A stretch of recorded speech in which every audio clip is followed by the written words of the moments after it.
There is one thing that this backpack has that none of the competitors have. Let me show you.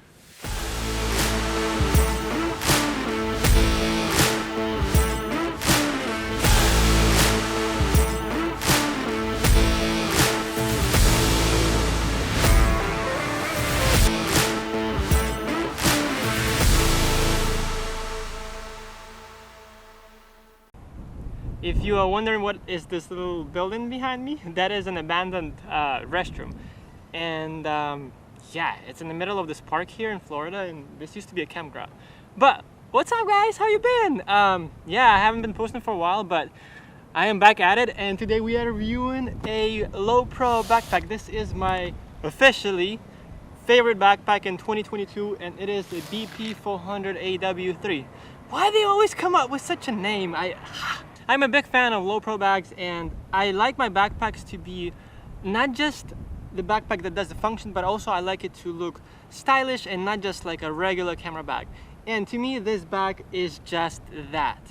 I have recently came from Finland, and I took this bad boy with me on a trip, and this was my daily carry-on for 10 days in the crazy weather. I'm talking about -30. I took this bag on a sled with huskies, reindeer, snowmobiles, you name it.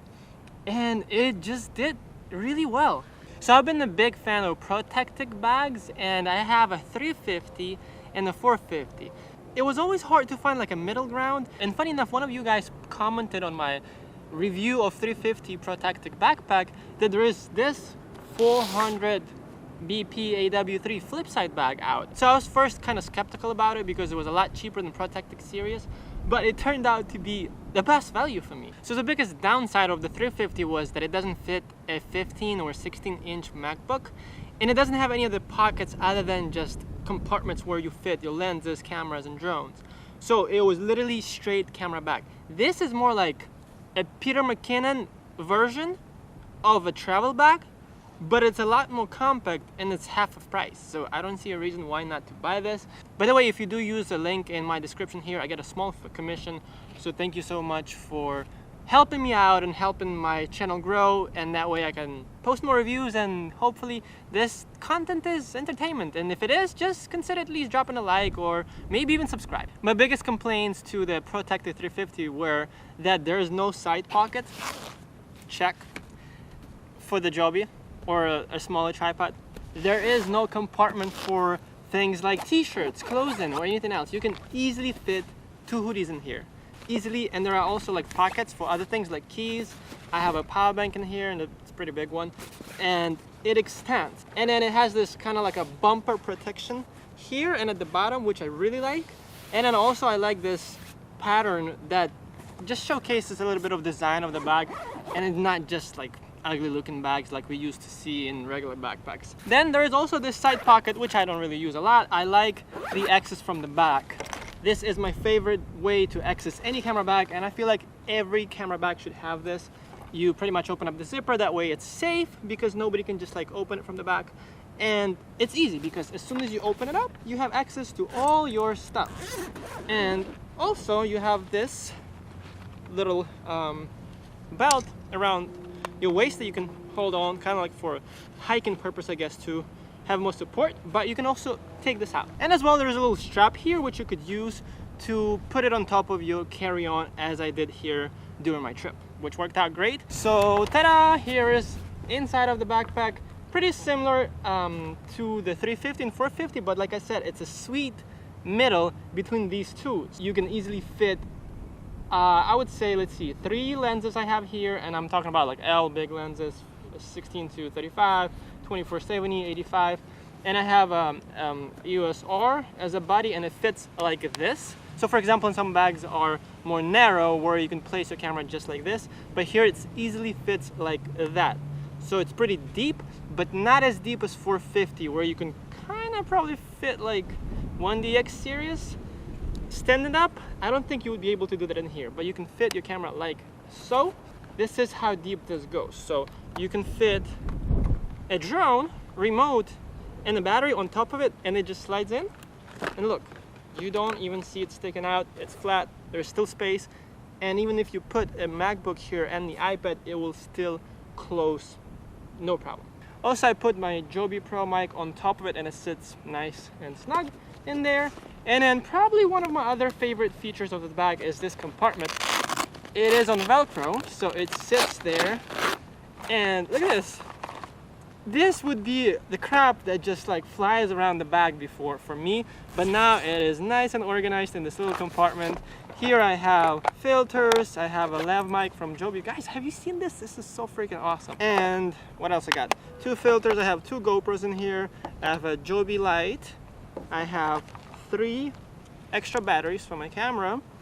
And I have some GoPro accessories and another filter and just a USB cable, stuff like this. So this just sits in here just like that.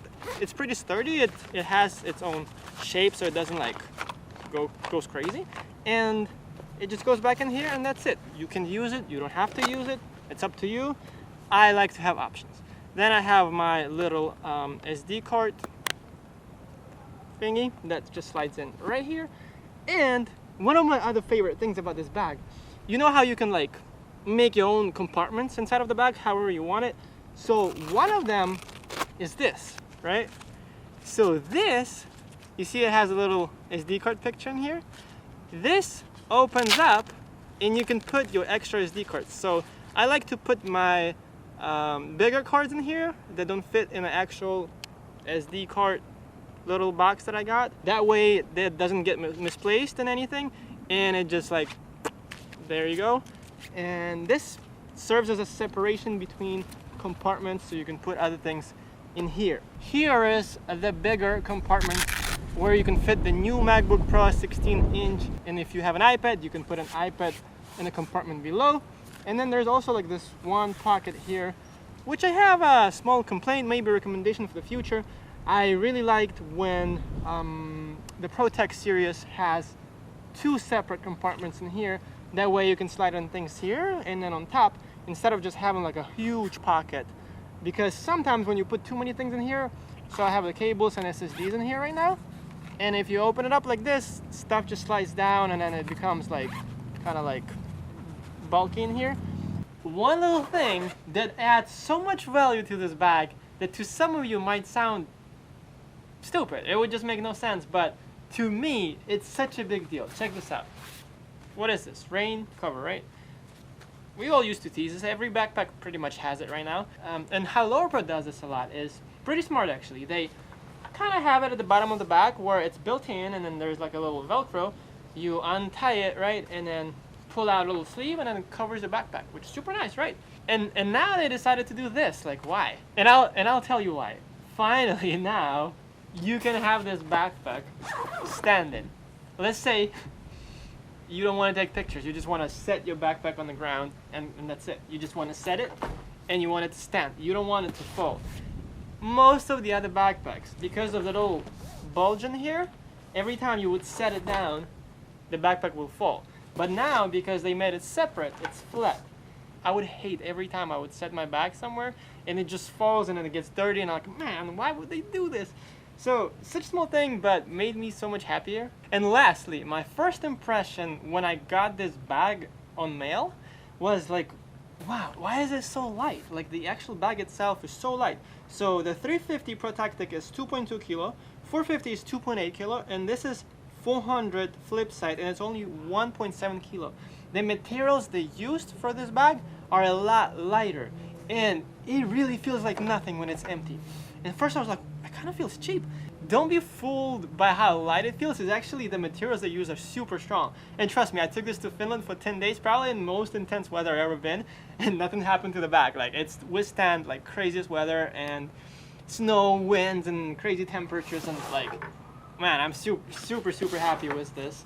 I would totally recommend this bag for someone who likes to travel and wants to bring not just the camera, lenses, and drone with you, but maybe a couple shirts, hoodie, maybe socks, underwear. I'm happy to see that companies like these actually take into consideration feedbacks from creators like us, and because of that, I believe they were able to come up with a bag like this, which is a fraction of a price of, let's say, Peter McKinnon bags that are pretty much same value for like double the price. Well, thank you so much for watching. I really hope you enjoyed this video and this was helpful to you in your decision to buy your next best backpack in 2022. I would love to start some conversation in the comments.